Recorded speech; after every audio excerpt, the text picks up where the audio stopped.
Okay, so when are you going to move then? Your Honor, I have had to deal with all the demands of the court, so I cannot explore that. Ma'am, So I understand all of that. The question becomes, when can you move? that is a question mark to you and me both, Your Honor. I do not know. I have nowhere to go. I am solo in this world. Check Okay, it out. ma'am, They must I have don't obviously know. You researched it. guys keep talking about lawyers. I've not met them. I don't know. By necessity, where your court is located, the cell tower, Wi-Fi for the buildings, I will literally fry and be unable to move. That's why I couldn't come. This hearing starts with a question so simple it should have taken 2 seconds to answer. When are you going to move? But instead of giving a date, this tenant launches into one of the most unbelievable explanations I've ever heard. Your name? Pamela Peel. All right. Miss Gerler here? She's on the phone. No, she's on the. I do not know how this got muted again, Your Honor. I believed I was on unmute.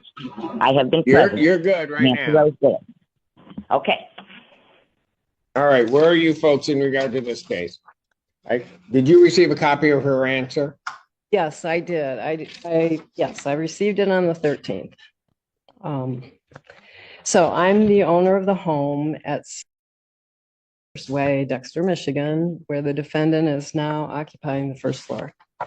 I'm very nervous in this setting, so that's why I wrote everything. That's okay, me too. Go ahead. Okay. I'm seeking possession of my property and I want the defendant to move out immediately. We have no lease. On September 23rd, 2021. The defendant and I made a month-to-month verbal rental agreement, and she agreed to pay $995 a month on the first day of each month following the first payment. On October 4th of this year, I gave the defendant the proper 30-day notice demanding possession of my property because of non-payment of rent. Well, okay, let me stop you there. Okay. A 30-day can't be the subject of a non-payment of rent action. Okay. So. All right. Do you want her to move or are you just terminating her tenancy?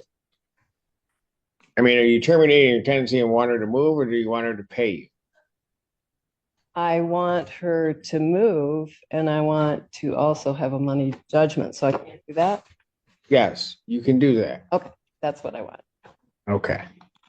Go ahead. Yeah, and I'm seeking a money judgment from the court for all back that she owes me as of December 1st, 2023, which is $11,995 plus court costs $215 and service fee of $68. So how much is your So the total claim? money judgment requested from the court is $12,278. All right, Ms. Gerler, what do you have to say to that? Your Honor, when I first moved in, it was to be a temporary arrangement. I had another place lined up that did not end up being represented appropriately. It was to be vacated and renovated. Didn't happen. I have attempted along the way to give Ms. Peel, the plaintiff, money. I became extremely ill with COVID, which I have long COVID, along with 2 other disabilities. When I became behind in rent because of illness and sought help from local agencies, the plaintiff was offered money from Faith in Action, and she declined those monies. And there were other monies from other agencies that would have been available that would have satisfied my arrearages at that time of $2,985. Declining those monies led me to believe that she simply wanted me to move out. So I tried to start packing possessions, became ill with COVID again. I have, in the court documents, outlined to you the many times since then that I have been afflicted with every COVID variant. I already have a serious extreme condition of electrohypersensitivity that I cannot easily find a place to live. I cannot live in group settings, be exposed to Wi-Fi, wireless meters, be near cell towers. I need a rural environment. Heard in a courtroom. She claims she can't appear in person because the Wi-Fi cell towers and electronics inside the courthouse will fry her body and leave her unable to move. That's not a metaphor. She says it as if she's explaining gravity. I no longer have a vehicle. I cannot use cell phones, smartphones, computers due to my electrohypersensitivity, and I thank the court for granting this Zoom appointment at the last minute, since I was not supplied the forms necessary in the personal and mailing service I received, and was actually waiting because in our December 1st hearing with Judge Barr, he informed the plaintiff that she had filed incorrect paperwork and needed to refile. So I have been waiting for that paperwork to come, which I don't know if something changed and was not necessary. But What am incorrect now, paperwork? I don't have a notice to that. Well, and that's whatever happened, Your Honor. That's what I heard in court, and I'm not privy to what happened thereafter. I am chronically ill, Your Honor. When I get well, Ma'am, I hold on. cannot work.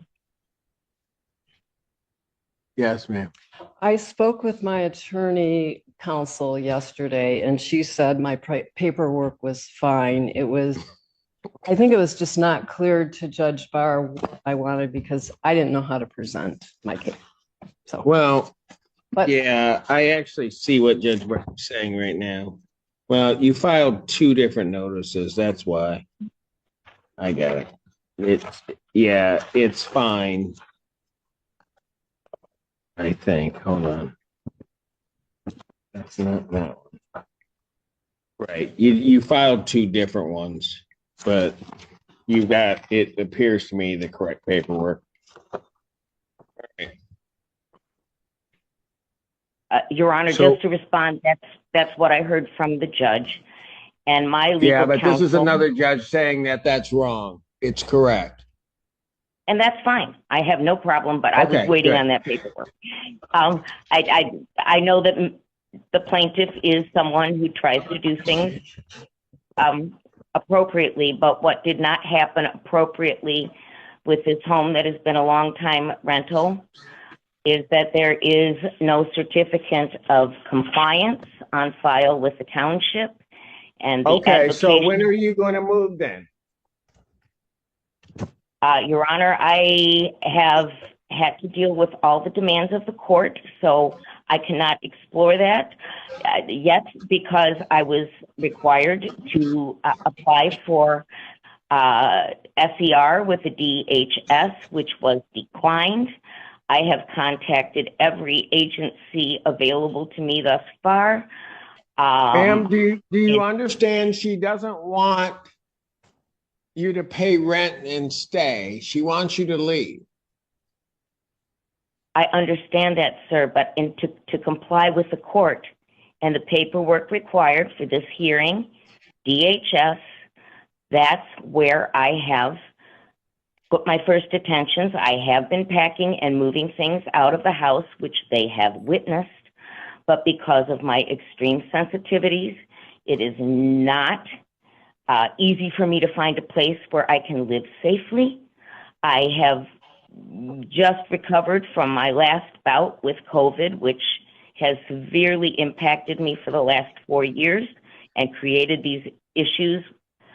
And I have also... Ma'am, I understand all of that. The question becomes, when can you move?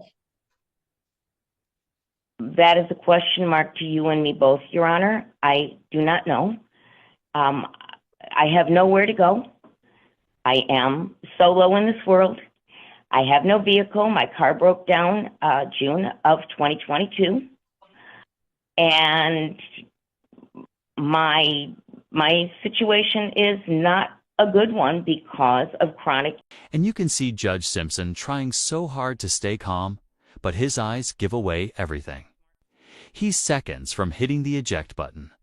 Meanwhile, the landlord is sitting there trembling through her own fear of public speaking, just trying to get her home back. Is not Okay. reliable, and sometimes 12 hours in the bed. Okay, ma'am, I can appreciate all of that. But you also have to understand that the landlord is entitled to her premises back.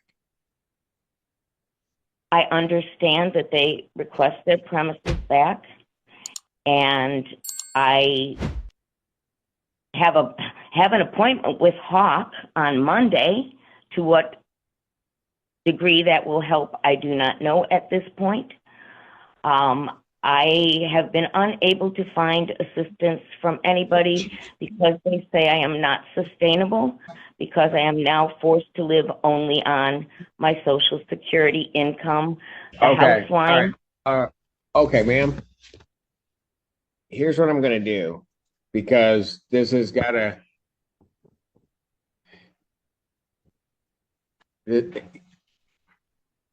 I understand the difficulties that you're telling.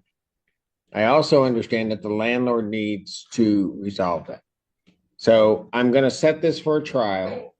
You raised some issues in your answer, but I'm going to set it for a yes, ma'am. When I talked to my attorney, she said that there is no requirement for the compliance regulations in Webster Township where I live. And she's an attorney from Dexter. So Oh, they know And that more. was- They know more than us here, us other country folk from Pittsfield, or what? I guess. I don't know. That's what she said. Is that correct? What? That's what she said. I don't know. I guess she's from Dexter, so she knows more than us. Township does We're not just issue. little country judges up here. Yeah, ma'am. I actually called the zoning person too. She Okay, said- and she said, yeah, probably said- she agreed. I'm having difficulty hearing, Your Honor. Could that be repeated? No. Okay, she went to Webster Township. The issue regarding the certificate of occupancy, it really isn't an issue because they don't require it for rental properties in Webster Township. That's the long and short of it. I would like to know then why Legal Services of South Central Michigan gave me this form and checked Okay, it out. They ma'am, must I have don't obviously know. researched You guys keep talking about lawyers. I've not met them. I don't know. All I know is this. You two are in front of me arguing a case. You have one position, plaintiff has another position. So here's what I'm going to do. I'm going to set this matter for non-jury trial. It will be in person. Your Honor, that I hope you realize is not possible for me. I'm even being harmed waiting for 2.5 hours on my cell phone, which is on speaker remote Ma'am, from me. then I don't know how I'm going to get you into court. How is it not possible for me to continue in this manner, sir? I have been before you to establish the severity of my condition. I become debilitated, incapacitated, ill. I lived in the basement of my prior home for 7 months because of radiation poisoning, and by necessity, where your court is located, there are many electronic communication requirements for police, fire, the cell tower, Wi-Fi for the buildings. I will literally fry and be unable to move. That's why I couldn't. Back. She explains the whole situation clearly. No lease, no rent, and nearly $12,000 owed. She just wants her property returned and a money judgment so she can start repairing the mess this tenant left behind. This is not a fun scenario. And the landlords are well aware of my conditions. They had mitigated the house. They used Okay, all Ethernet. right, ma'am. All right, look. Do you have any problem if I hold a trial and she appears by Zoom?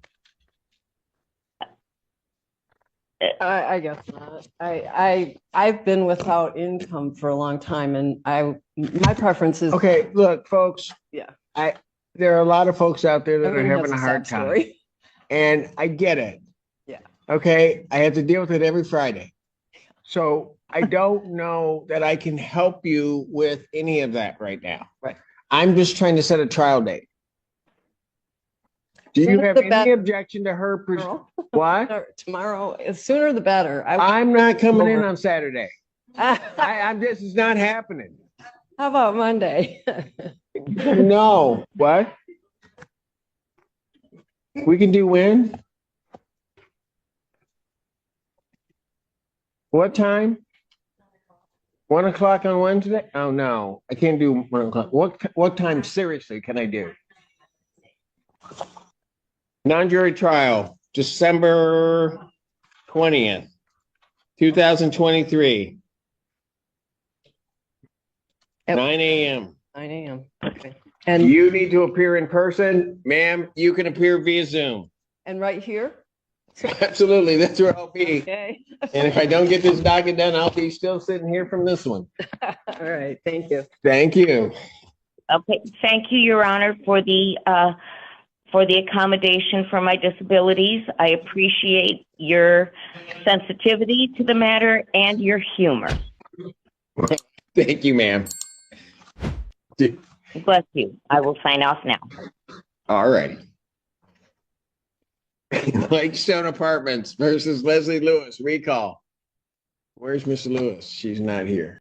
And honestly, she keeps it together far better than most would in her position. But then the defendant takes the floor, and that's when this thing goes off the rails. First, she blames COVID, then long COVID, then disabilities, then agencies. Then she says the landlord declined rent assistance on purpose. And right when you think the excuses are winding down, she drops the biggest one yet. She has extreme electrosensitivity and cannot live anywhere near Wi-Fi, wireless meters, smartphones, or cell towers. She says she needs a rural environment, as if she's shopping for a dream home instead of standing in court explaining why she hasn't paid rent in years. The level of entitlement here is something I genuinely do not understand. She's not paying, she's not leaving, and she's not offering a real plan. She keeps insisting she's too sick, too sensitive, too isolated to everything, yet somehow she's healthy enough to hold on to someone else's home for over 2 years. And every time the judge asks a direct question, she circles back to the Wi-Fi, the phone, the towers, the illness, anything but the one thing he keeps asking: when can you move? Judge Simpson listens, but he's not buying it. He reminds her that the landlord is entitled to the property back. She responds with more illness, more delays, more reasons she can't leave. And when he finally presses her, she flats out says she has nowhere to go and no timeline, and that she's solo in this world.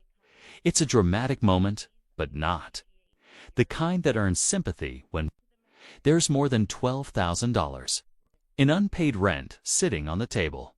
And just when the judge tries to move the case forward, the defendant brings up zoning laws, paperwork, compliance requirements, anything to stall.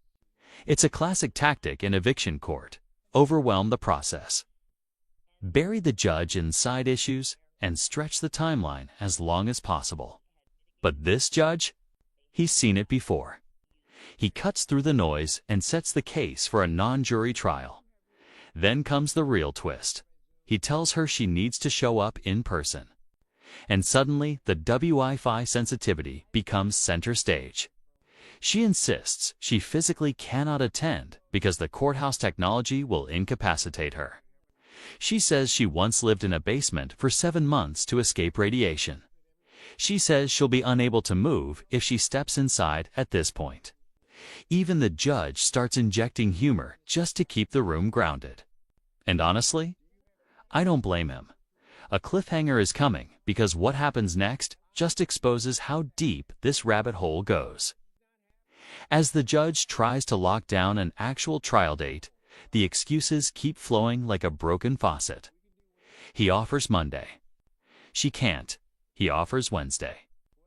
She can't. He offers specific times. Still can't.